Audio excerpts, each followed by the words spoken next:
نحمده ونصلي ونسلم على رسوله الكريم وعلى آله وأصحابه أجمعين أما بعد فأعوذ بالله من الشيطان الرجيم بسم الله الرحمن الرحيم يا أيها الذين آمنوا قوا أنفسكم وأهليكم نارا وقودها الناس والحجارة عليها ملائكة غلاظ شداد لا يعصون الله ما أمرهم ويفعلون ما يؤمرون. قال النبي صلى الله تعالى عليه وآله وسلم ما نخل والد ولدا خيرا من حسن أدب أو كما قال عليه الصلاة والسلام. صدق الله مولانا العظيم صدق وبلغنا رسوله النبي الأمي الكريم. حمد و صلاة کے بعد عزت مآب حضرت قبلہ سید اجاز حسین شاہ صاحب بخاری دامت برکاتکم العالیہ، قابل احترام حضرات علماء کرام، برادران اسلام، بزرگوں، دوستوں، عزیزوں، جو آیہ کریمہ میں نے تلاوت کرنے کا شرف حاصل کیا ہے، اللہ کریم فرماتے ہیں یا ایھا الذین آمنوا، اے ایمان والو، قوا انفسکم واہلیکم نارا، اپنے آپ کو اور اپنے اہل و عیال کو بچا لو جہنم کی آگ سے۔ دوستان ذی قدر، میرے اور آپ کے کریم آقا صلی اللہ علیہ وسلم کی حدیث پاک ہے کہ میری مثال ایسے ہے کہ جیسے ایک انسان آگ جلائے اور پروانے اس آگ کے اندر گرنا شروع ہو جائیں اور وہ رحم دل انسان دونوں ہاتھوں سے ان پروانوں کو آگ سے بچانے کی کوشش کرے، اور فرمایا میں انسانیت کو کمر سے پکڑ پکڑ کر جہنم کی آگ سے بچانے کی کوشش کر رہا ہوں۔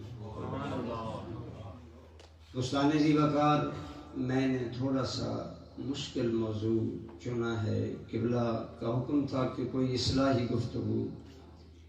آپ اور میں الحمدللہ صاحب اولاد ہیں۔ پہلی بات تو یہ ہے کہ آپ کو اور مجھے ہمیشہ اللہ کا شکر گزار رہنا چاہیے کہ اس نے ہمیں نعمت ایمان عطا فرمائی۔ سب کہیے الحمدللہ۔ الحمدللہ۔ اب اس کے بعد ہماری کیا ذمہ داری ہے؟ یہ آیت کریمہ اتری کہ اپنے آپ کو اور اپنے اہل و عیال کو جہنم کی آگ سے بچا لو۔ صحابہ کرام ہر بات سرکار سے پوچھا کرتے تھے، یا رسول اللہ صلی اللہ علیہ وسلم، ہم تو الحمدللہ کفر سے نکلے، اسلام قبول کیا، حضور کی خدمت میں آئے، اسلام کے لیے رات دن تگ و دو کر رہے ہیں، ہم نے تو اپنے آپ کو جہنم کی آگ سے بچا لیا، آقا ہم اہل و عیال کو کیسے بچا سکتے ہیں؟ آپ صلی اللہ علیہ وسلم نے فرمایا کہ جو دین اور جو حقیقت تم نے خود تسلیم کی ہے اسی کو اپنے اہل و عیال میں منتقل کرو، انہیں وہی دین سکھاؤ، انہیں وہی دین کنورٹ کرو، منتقل کرو۔ دوستان ذی وقار، ماں باپ اولاد سے بے پناہ محبت رکھتے ہیں، یہ محبت ہمگیر ہے، ہر ماں باپ کے دل میں اولاد کے لیے محبت ہوتی ہے۔ حضور رحمت عالم صلی اللہ علیہ وسلم فرماتے ہیں کہ جانور بھی اپنے بچے پر پاؤں نہیں رکھتا، گھوڑی اگر بچے کو جنتی ہے، بکری بچے کو جنتی ہے تو بچے پر پاؤں نہیں رکھتی۔ اگر اتنی عقل اور رحمت اللہ نے جانوروں کو دی ہے تو انسان تو اللہ نے بنایا ہی ان سے محبت والا ہے، لہذا اولاد سے محبت ایک فطری تقاضا ہے، ایک طبعی تقاضا ہے کہ ہم اولاد سے محبت کرتے ہیں۔ یہی وجہ ہے عموماً ماں باپ اپنی اولاد کو اپنے سے بہتر دیکھنا چاہتے ہیں، علم میں، دولت میں، عزت میں۔ ماں باپ چاہتے ہیں کہ ہمارے بیٹے ہم سے زیادہ صاحب علم ہوں، ہم سے زیادہ صاحب ہنر ہوں، ہم سے زیادہ صاحب دولت ہوں، صاحب عزت ہوں۔ تو برادران گرامی قدر، یہ ایک فطری تقاضا ہے۔ اسی تقاضے کے تحت ہم اولادوں کو پالتے ہیں، ہم اولادوں کو نعمتوں سے نوازتے ہیں، ہم اولادوں کو تحائف دیا کرتے ہیں۔ سنیں میرے کریم نے کتنا حقیقت پسندانہ ارشاد فرمایا ما نحل والد ولدا خیرا من حسن ادب او کما قال علیہ السلام۔ فرمایا کوئی ماں باپ اولاد کو جتنے تحفے دے لے، کائنات بھر کی دولت دے دے، کائنات بھر کی زمینیں الاٹ کر دے، سب سے بہترین دولت اولاد کے لیے یہ ہے کہ ماں باپ اولاد کو حسن ادب سکھائیں، اچھی تربیت کریں، ان کو اچھا پروان چڑھائیں، انہیں معاشرے کا مفید اور خیر کا حامل انسان بنائیں، ایسا انسان بنائیں جو ان کے جانے کے لیے بعد میں، جانے کے بعد دنیا میں خیر کا نمائندہ ہو، اچھائی کا نمائندہ ہو، اچھائی کا پیکر ہو۔ تو برادران گرامی قدر، اس سلسلہ میں کئی سٹیپ ہیں اولاد کی تربیت کے۔ میں آپ ایک جہت غالباً آپ کے سامنے عرض کرنا چاہوں گا، اور وہ یہ ہے کہ قول، نصیحت، دعوت، اس کی ایک اپنی تاثیر ہے کہ بچوں کو نصیحت کرنی چاہیے، بچوں کو اللہ رسول کی طرف بلانا چاہیے، انہیں بزرگان دین کے واقعات سنانے چاہیے۔ لیکن ہمارے دین میں ایک پہلو یہ بھی دیا گیا ہے کہ اگر ماں باپ سنور جاتے ہیں تو ان کا سنورنا اولاد کو بھی سنوار دیتا ہے، یعنی قول کی زبان سے زیادہ عمل کی زبان اثر رکھتی ہے۔ عمل کی زبان وہ زبان ہے جو اثر رکھتی ہے۔ ہم دیکھتے ہیں، اور یہ تو قرآن کریم میں موجود ہے، کوئی کہانی نہیں، کہ جب ابراہیم علیہ السلام نے اسماعیل علیہ السلام کو فرمایا اے میرے بیٹے میں تمہیں خواب میں ذبح کرتا ہوا دیکھ رہا ہوں، تیری کیا رائے ہے؟ بیٹا کیا جواب دیتا ہے؟ یا ابت افعل ما تؤمر ستجدنی انشاءاللہ من الصابرین۔ ابا جان، جو مالک کا حکم ہے کر گزریے، کہا میں بھی صبر کرنے والا ہوں۔ گردن جھکا دی۔ باپ کا بیٹے کو کہنا کہ میں تیری جان اپنے مالک کے نام پر دینا چاہتا ہوں، اور بچے کا بلا چونو چرا 13 سال کی عمر میں، اٹھتی جوانی میں، بالکل جوانی کا آغاز ہے، باپ کی بات پر کوئی کلام نہیں کیا، فوراً گردن جھکا دی۔ یہ تو قرآن کی شہادت ہے۔ اللہ نے عالم بالا سے داد دیتے ہوئے فرمایا ابراہیم و اسماعیل، تمہاری اس قربانی کو ہم قیامت تک زندہ رکھیں۔ ان کے اس عمل کا یہ نتیجہ۔ لیکن قابل غور بات یہ ہے کہ اسماعیل علیہ السلام نے والد گرامی کے حکم پر گردن کیوں جھکا دی؟ اب میں سے اکثر لوگ ماشاءاللہ اردو بھی جانتے ہیں، اقبال کہتا ہے یہ فیضان نظر تھا یا کہ مکتب کی کرامت تھی، سکھائے کس نے اسماعیل کو آداب فضل۔ وہ باتیں اقبال کہتا ہے اسماعیل علیہ السلام کا فرما برداری کرنا، باپ کے حکم پر جان قربان کر دینے کے لیے بھی سر جھکا دینا، یہ اس لیے تھا کہ انہیں ابراہیم علیہ السلام کا فیضان نظر نصیب تھا اور مائی ہاجرہ کی گود کی تربیت نصیب تھا، مکتب کا فیضان تھا۔ ہم ابراہیم علیہ السلام کے اگر حیات طیبہ کو دیکھتے ہیں، کون سا وہ مرحلہ ہے جہاں ابراہیم علیہ السلام نے اللہ کے حکم پر گردن نہ جھکائی؟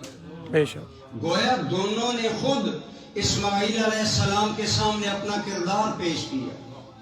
ابراہیم علیہ السلام بابل کے نزدیک پیدا ہوئے، بابل کے نزدیک اور ایک چھوٹا سا گاؤں، آپ نے کئی ہجرتیں کی اور چھوڑا بابل آئے، بابل چھوڑا عراق، عراق چھوڑا مصر، مصر چھوڑا عرب، عرب چھوڑا شام، شام چھوڑا، جہاں اللہ نے حکم دیا زمین میں پھر رہے ہیں کیوں؟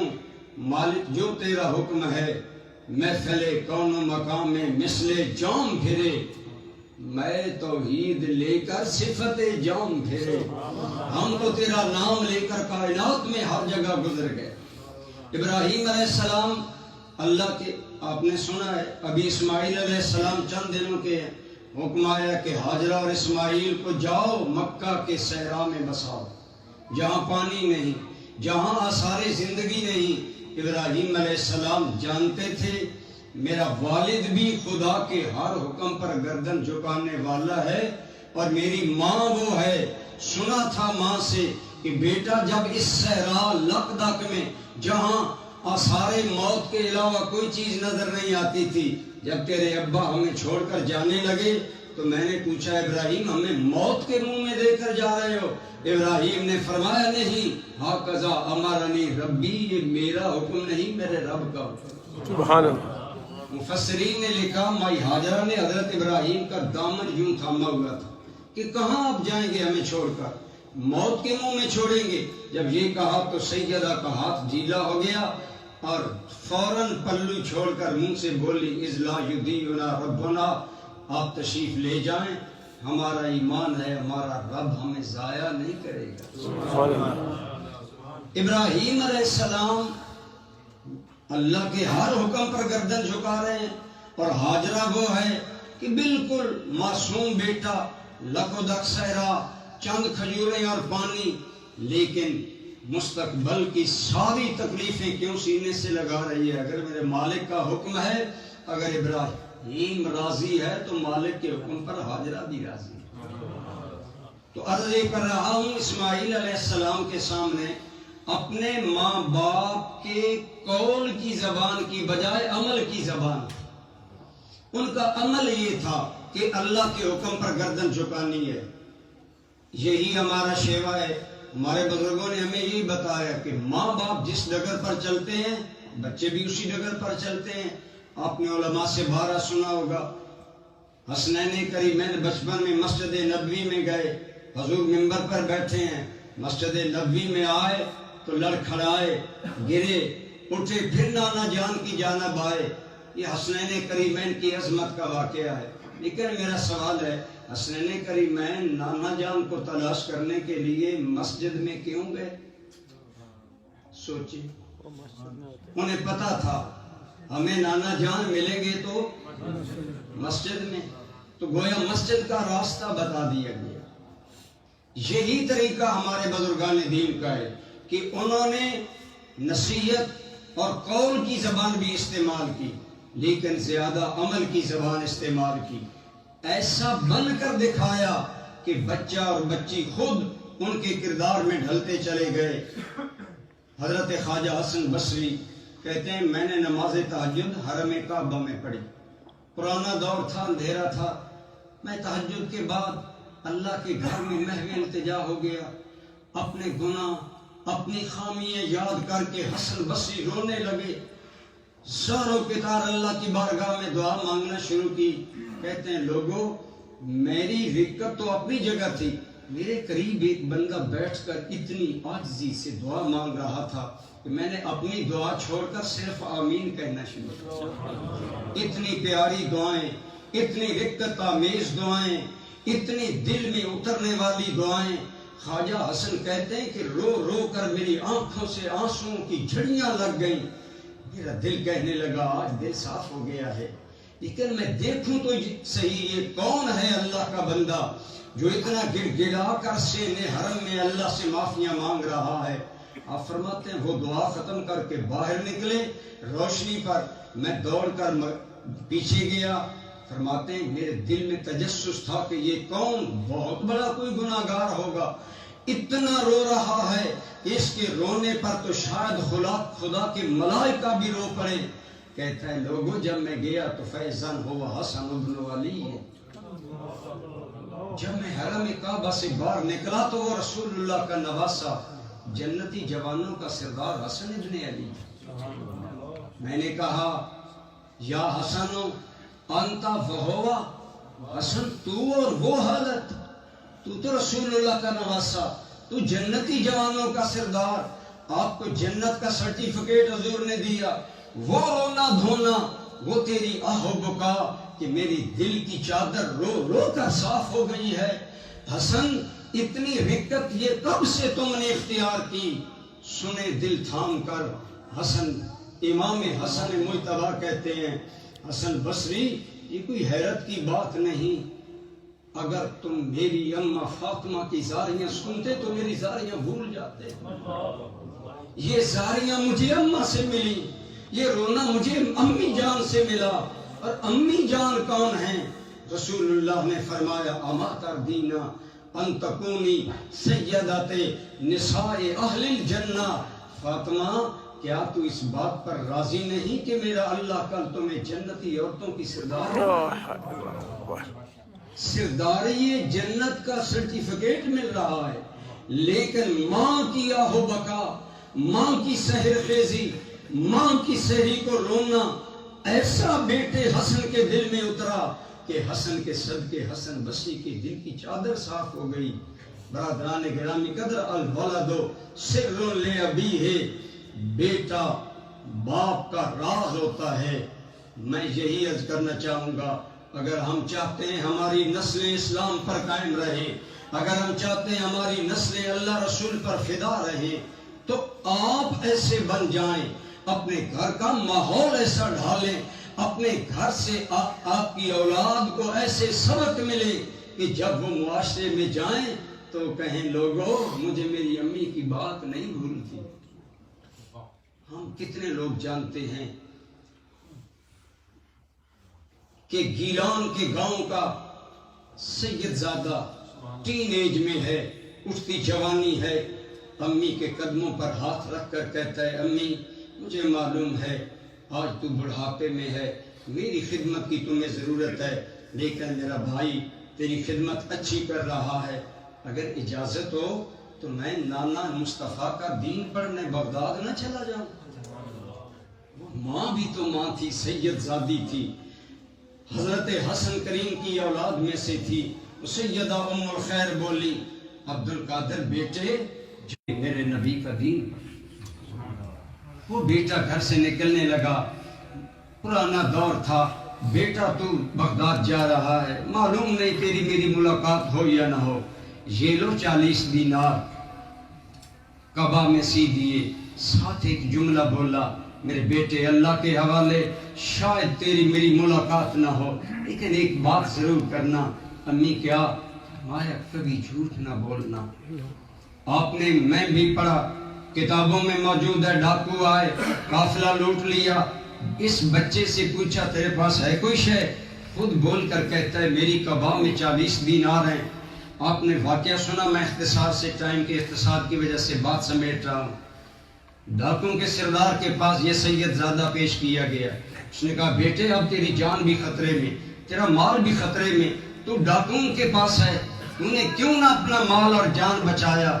وہ بچہ یقین کی دنیا میں پروان چڑھنے والا، وہ متقی باپ کا نور نظر بیٹا.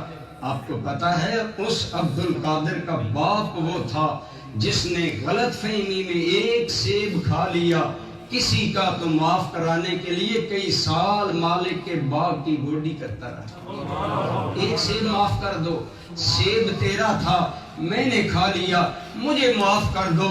وہ مالک کہتا ہے معاف تو کریں گے لیکن بچی وہ دوں گا تیرے نکاح میں جو نگاہوں سے اندھی ہے کہ اس نے آج تک کوئی غیر محرم نہیں دیکھا، وہ پاؤں سے لولی لنگڑی ہے کہ وہ غلط کام کی طرف چل کر نہیں گئی۔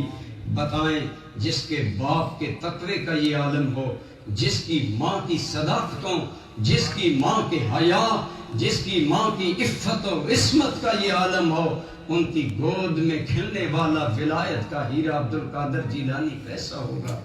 فرمایا میرے بیٹے جھوٹ نہیں بولنا۔ ڈاکوں کے سردار کو بولا مجھے نہ جان کی پرواہ ہے نہ مال کی پرواہ ہے، ہاں مجھے حیا ہے تو میری ماں کے فرمان کا مجھے حیا۔ میری ماں کا کیا فرمان ہے؟ ماں نے مجھے کہا تھا بیٹا جھوٹ نہیں بولنا، لہٰذا میری جان کی بھی مجھے پرواہ نہیں، تیری مرضی ہے، تو ڈاکوں کا سردار ہے، جو چاہ کر۔ میں اپنی ماں کا فرمان نہیں چھوڑ سکتا۔ دوستو یقیناً آپ بھی ایک محبت کی رو میں ہیں۔ اقبال بولا دل سے جو بات نکلتی ہے اثر رکھتی ہے، پر نہیں طاقت پرواز مگر رکھتی ہے۔ جو بات دل سے نکلتی ہے وہ دل کے دروازے کھول کر اندر چلی جاتی ہے۔ اس 18 سالہ سید زادے کا یہ جملہ کہ مجھے جان کی پرواہ نہیں، مجھے مال کی پرواہ نہیں، مجھے ماں کے فرمان کی پرواہ ہے اور میں جھوٹ نہیں بولوں گا، میں نے سچ بول دیا۔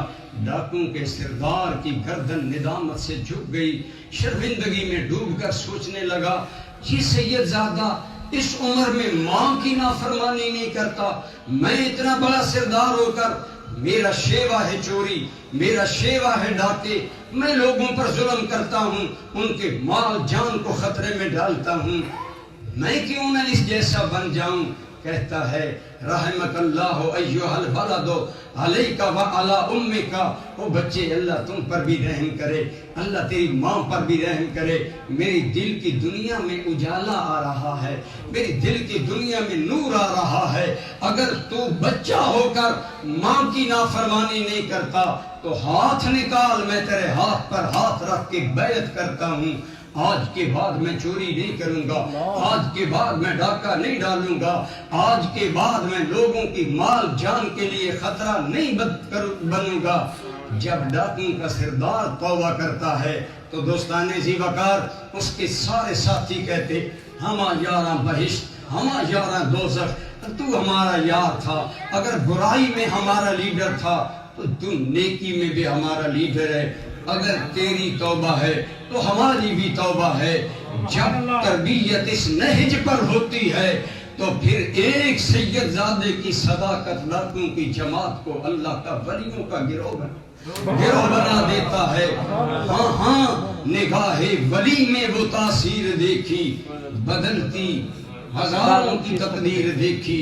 میں کرامت کا قائل ہوں، میں اولیاء اللہ کی نگاہ کے اثر کا قائل ہوں، لیکن میں روایتی کرامتیں بیان نہیں کرتا، میں کہتا ہوں میرے بزرگوں کے کردار کی کرامت نے خدا کی قسم دنیا کے دل بدل ڈالے۔ کتنے وہ ہیں جنہیں رمز حیات مل گئی۔ میرے بھائی آئیے ہم اپنی ذمہ داری کو سمجھیں۔ آپ جہاں موجود ہیں، آپ لوگ جہاں یوں دین کی شمع جتنی روشن کیے بیٹھے ہیں، آپ قابل قدر لوگ ہیں، لیکن آئیں گھر کا ماحول ایسا بنائیں کہ وہاں سے نکلنے والا بچہ تیری روایتوں کا امین ہو، تیری عادتوں کا امین ہو، تیرے سوز و گداز کا امین ہو، تیرے شرم و حیا کا نمائندہ ہو۔ وہ یاد کرے میرا باپ یہ تھا، میری ماں وہ تھی۔ آپ نے میں نے سنا حضرت علامہ اقبال کا نام نامی کون نہیں جانتا؟ اقبال ایک وکیل تھا، اقبال ایک بیرسٹر تھا، بظاہر داڑھی نہیں تھی منہ پر، انگلینڈ میں فلسفہ پروفیسر ارنلڈ سے پڑھا، پی ایچ ڈی جرمنی میں کی، دنیاوی تعلیم مکمل کی، لیکن یہ دنیاوی تعلیم میں اتنا باکمال آدمی کہ اس کی ذہانت و قابلیت دیکھ کر یہاں تو لوگ رات شادیاں اس لیے کرتے ہیں نا ہمیں یورپ کا کارڈ ملے۔ اقبال کو خود یورپ کی ایک وکیل پڑھی لکھی عورت کہتی ہے میں آپ سے شادی کرنا چاہتی ہوں، میں آپ کے لاجک سے متاثر ہوں۔ اتنا بڑا صاحب علم آدمی، اور وہ اقبال جس کی آج شہرت، نام آپ جانتے ہیں وہ اقبال جو دنیا کو پیغام دیتا ہے قوت عشق سے ہر پست کو بالا کر دے، دہر میں اس میں محمد سے اجالا کر دے۔ اقبال کہتا ہے یہ جہان نام محمد کے لیے بنا ہے، آ اپنے دل میں عشق رسول کی وہ کائنات بسا کہ تیرے دل سے اٹھنے والی بھوک ساری کائنات میں محمد کا نام اونچا کر دے، حضور کا دین اونچا کر دے، تیرا اٹھنا بیٹھنا تیرے نبی کا پیغام ہو۔ اقبال سے آج کتنے اقبال کے اشعار سے ہم اپنے خطبات کو زینت دیتے ہیں۔ آج علماء ہوں، حکماء ہوں، فلاسفر ہوں، پروفیسر حضرات ہوں، پڑھا لکھا طبقہ اقبال کو سند سمجھتا ہے اور خصوصاً عشق رسول کا نمائندہ سمجھتا ہے۔ آپ کو یہی بات سنا کر میں اپنی بات کو کلوز کرنا چاہوں گا۔ علامہ اقبال سے پوچھا گیا، اقبال تو بیرسٹر ہے، تو وکیل ہے، تو دنیا دار آدمی ہے، کیا وجہ ہے کہ تیرا دل عشق رسول سے آباد ہے؟ علامہ اقبال کے بارے میں آتا ہے وہ اس قدر رسول اللہ صلی اللہ علیہ وسلم سے محبت کرتا تھا۔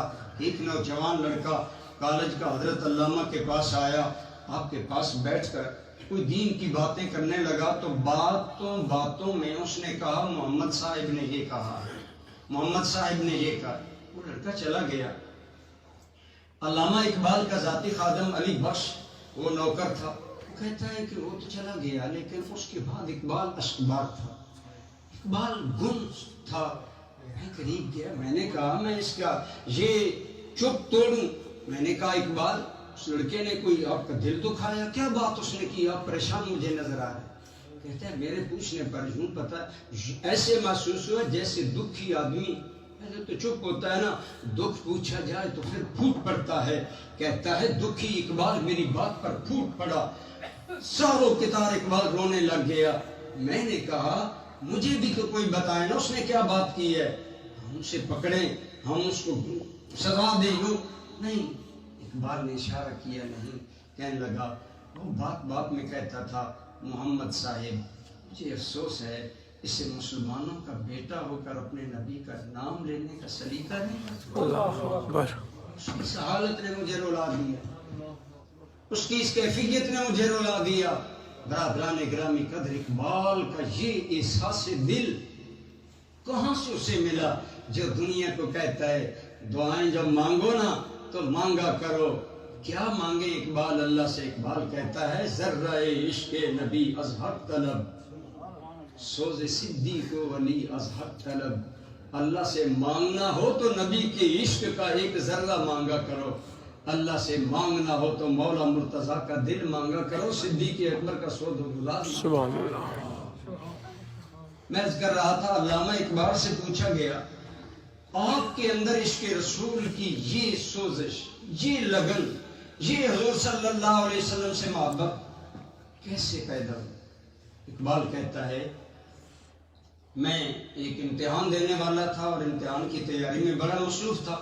امتحان قریب آ گیا، میں بڑی انہماک سے مطالعہ کرتا تھا۔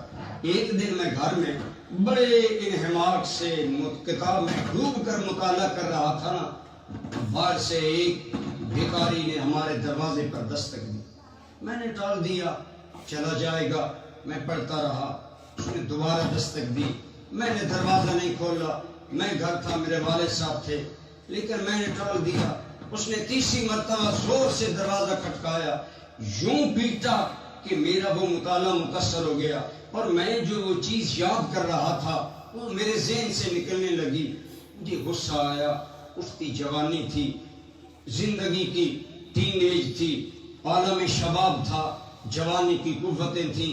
میں جوش میں اٹھا، دوڑ کر گیا اور اس بھکاری کے منہ پر میں نے سناٹے دار تماچا دے مارا کہ تم نے میرا سکون برباد کر دیا، میرا مطالعہ، حاصل مطالعہ ضائع کر دیا، تم نے یہ کیا۔ اقبال کہتا ہے میں نے اسے مارا، وہ رونے لگا، چیخنے لگا، وہ تو چلا گیا، روتا، بد دعائیں دیتا اور جوش سے بند پڑا، لیکن کہتا ہے میں واپس آ کر مطالعہ میں لگ گیا۔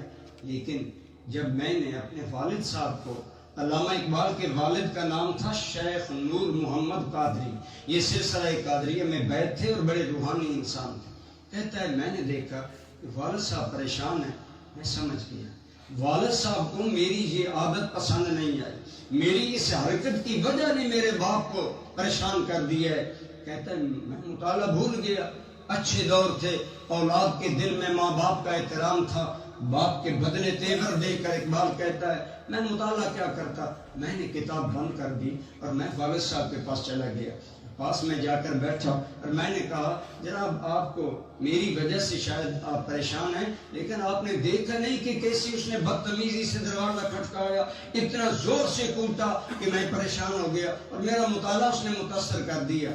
اقبال کہتا ہے جب میں نے یہ بات شروع کی نا والد صاحب کے سامنے وضاحت کرنا, کہتا ہے میرے والد صاحب کے تار ہونے لگا, اتنا روئے کہ میرے والد کی داڑھی آنسوں سے تار ہو گئی. میں اور پریشان ہو گیا. بالآخر میں نے والد کے پاؤں پر ہاتھ رکھا, کہا آپ راضی ہو جائیں. دل میں تھا رسول رحمت صلی اللہ علیہ وسلم کا ارشاد ہے باپ کی رضا میں رب ذوالجلال کی رضا ہے. میرے دل میں تھا اگر میرا باپ ناراض ہو گیا میرا کیا بنے گا, لہٰذا میں منتیں کرنے لگا. لیکن میرے والد روتے جا رہے ہیں. تھوڑی دیر کے بعد میرے والد کیا کہتے ہیں, ہر باپ کی میں توجہ حاصل کرنا چاہوں گا. اقبال کے باپ نے اقبال کو کیسے سیدھا کیا. اقبال بھی تو ایک سخت دل نوجوان تھا, اقبال بھی تو ایک جذبات کا پیکر تھا, اقبال بھی تو اٹھتی جوانی کا مالک تھا.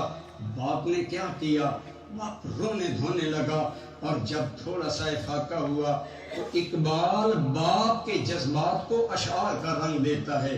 اقبال کہتے ہیں میرے باپ نے کہا بر پدر ای جور نازیبا مکن پیش مولا بندرا رسوا مکن. اس کا معنی ہے اے اقبال, اے میرے بیٹے اپنے باپ پر ظلم نہ کرو, اپنے باپ کو ذلیل نہ کرو, اپنے باپ کو رسوا نہ کرو, اور اے میرے بیٹے اقبال مجھے رسول اللہ کے سامنے شرمندہ نہ کرو. پھر مجھے کہا کل حضور مقام محمود پر ہوں گے, میں بحیثیت امتی جاؤں گا, اور یہ بھکاری وہاں اگر روتا آ گیا, چیختا آ گیا, اپنی مظلومیت کی داستان لے کر آ گیا, رسول رحمت کی ناراضگی کا انداز کیا ہوگا. اے اقبال تم مجھے رسول اللہ کے سامنے شرمندہ کرنا چاہتا ہے, میں حضور کو کون سا منہ دکھاؤں گا. اقبال کہتا ہے میں حیران رہ گیا کہ میرے والد کے ذہن میں کتنا نبی محترم کا حیا ہے, کتنا نبی محترم کا پاس ہے کہ میرے عمل کے نتیجے میں اپنے نبی کے سامنے شرمندگی سے رو رہا ہے, اپنے نبی کے سامنے شرمندہ ہونے پر مجھے کوس رہا ہے. اقبال کہتا ہے لوگوں میرے والد نے مجھے نصیحت کی, وہ فارسی میں ہے, میں بڑے اختصار سے بات کر رہا ہوں. اقبال کہتے ہیں میرے والد نے کہا غنچائے از شاخ سارے مصطفیٰ گل شو از باد بہار مصطفیٰ. اقبال اگر مجھے راضی کرنا چاہتے ہو, اگر چاہتا ہے کہ میں تیرا باپ تجھ پر راضی ہو جاؤں, تو پھر اے اقبال ایسا کر کہ میرے نبی کی محبت کی ٹہنی کا ایک غنچہ بن جا, جس کا دل حب مصطفیٰ کی ہوا کھول کر پھول بنا دے. اے اقبال باغ مصطفیٰ کا پھول بن, اے اقبال وادی بہار مصطفیٰ سے فیض حاصل کر. اقبال کہتا ہے میں سمجھ گیا رسول اللہ کا کتنا مقام بلند ہے کہ میرا باپ ایک عمل کی وجہ سے اتنا پریشان ہو گیا کہ وہ کل رسول اللہ کے سامنے مقام محمود اور میدان محشر میں شرمندہ نہ ہو. کہتا ہے پوچھنے والوں میرے باپ کے یہ آنسو تھے جنہوں نے اقبال کا دل حب نبی سے آباد, سبحان اللہ, جنہوں نے اقبال کی زندگی کو عشق رسول کے رنگ میں رنگ دیا. برادران ذی قدر, اسی عقیدہ کے نتیجہ میں اقبال کی ایک ربائی یہاں بھی ہمارے نعت خان بعض اوقات پڑھتے ہوں گے, لیکن عموماً لوگوں کو اس کا معنی نہیں آتا. وہ علامہ اقبال نے ایک ربائی کہی, وہ ربائی اتنی بڑی ربائی ہے کہ میں نے پڑھا کہ غالباً مومن یا داغ, آپ جانتے ہیں ہندوستان کے یہ بہت بڑے نامور شاعر تھے, وہ کہا کرتے تھے اقبال ہماری پوری زندگی کا دیوان اپنے نام کر لے, اور یہ ربائی اقبال ہمارے نام کر لے. کیا وہ ربائی تھی, وہ کیا ربائی تھی, وہ ربائی باپ کے جذبات کی ترجمانی تھی.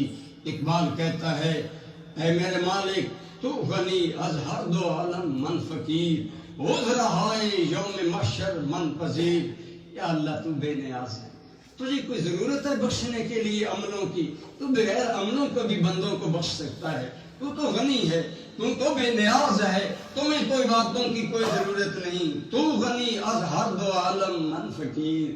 تو دو جہاں سے غنی, میں تیرا فقیر, میں تیرا محتاج, میں تیرا حقیر بندہ. عذرہائے یوم محشر من پذیر. مہربانی کر بغیر حساب کے مجھے معاف کر دے, بس میری معذرت قبول کر لے, اور یا اللہ مجھے معاف کر دے. تجھے اعمال کی کوئی ضرورت نہیں بخشش کے لیے. اور آگے کہتا ہے ہر حسابم رات بینی ناگزیر از نگاہ مصطفیٰ کے نہا بغیر. یا اللہ اگر چاروں ناچار تم نے اپنے قانون کے مطابق, تیرا فضل تو یہ ہے کہ بن عمل بخش دے, تیرا عدل یہ ہے کہ اعمال دیکھے. اور اگر تو عدل کا میزان قیامت کے دن قائم کرے تو اے میرے مالک پھر کرم کرنا. اگر اقبال کا حساب ضروری ہی لینا ہو, اتنا تو کرم کرنا نا, میرے نبی کے سامنے نہ لینا, میرے رسول گرامی کے سامنے میرا نامہ اعمال نہ کھولنا. میں شرمندہ نہ ہو جاؤں, میں حضور کے سامنے ندامت کا پیکر نہ بن کر آؤں. میں آپ سے پوچھتا ہوں, بتائیں اس اقبال کے دل کا عالم حب رسول میں کیا ہوگا جو کہتا ہے یا اللہ میرا حساب بھی نبی محترم کی نگاہ سے پوشیدہ کر کے لینا. یہ اقبال کو عشق کی دنیا اور یہ دوام کیوں ملا؟ شاعر تو اور بھی ہیں, غالب بڑے اچھے شاعر ہیں, مومن, داغ, میر تقی میر, میر در, اثر جانتے دنیا بھر کے ہیں, لیکن اقبال کا ایک نمایاں مقام کیوں ہے؟ اس وجہ سے. اور یہ وجہ کہاں سے ملی؟ باپ کے سوز و گداز سے ملی, باپ کے آنسوؤں سے ملی, باپ کے اس احساس سے ملی کہ میں رسول اللہ کا امتی ہوں. کل میں نے حضور کے سامنے جواب دینا ہے کہ میں نے اقبال کی تربیت کیسے کی. اللہ آپ کو مجھے اپنی اولادوں کے بارے میں یہی احساس عطا فرمائے, اور رسول اللہ کے میلاد کا صدقہ ہم اپنی اولادوں کے دلوں میں حب رسول منتقل کر سکیں, آداب دین منتقل کر سکیں, شرم و حیا منتقل کر سکیں, والدین کا احترام, بزرگوں کا عزت ہم انہیں منتقل کر سکیں. بس میں یہی عرض کروں گا, اللہ سے دعا مانگ کر اپنی بات کلوز کرتا ہوں. مالک تڑپنے پھڑکنے کی توفیق دے, دل مرتضیٰ سوز صدیق دے, وما علیہ الا البلاغ المبین.